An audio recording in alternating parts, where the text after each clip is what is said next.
Publicly, you haven't spoken about her death. No, not really. No. Maybe it was too early, and then you think it's nobody's business, and you know. But no, it's 5 years, and it's okay. It's okay to talk. It's important to talk, you know.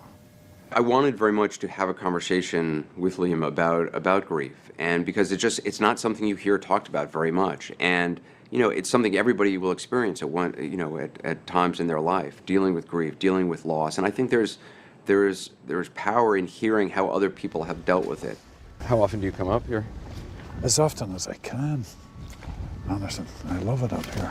He has a house in upstate New York, and Natasha is very much present in that house. It's where they got married. And you were married where? Right. All right, just over where the camera is there. Is that right? This house is still, it was so much a place where you were together. Is it, is that a comfort or is it hard?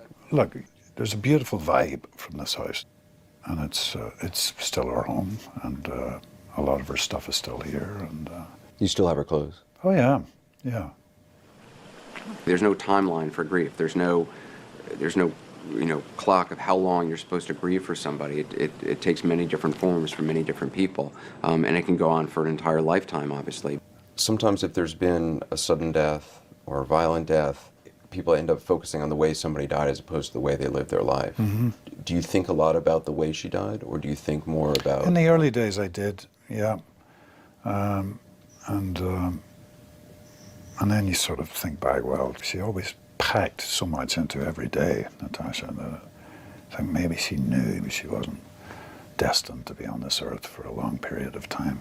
I don't know, you know, it's, I mourned for her, yeah.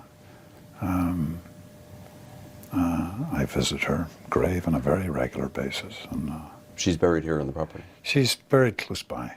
I've only once visited my dad's grave and my brother's grave in 20 some odd years, 30 years. Yeah. Does it help?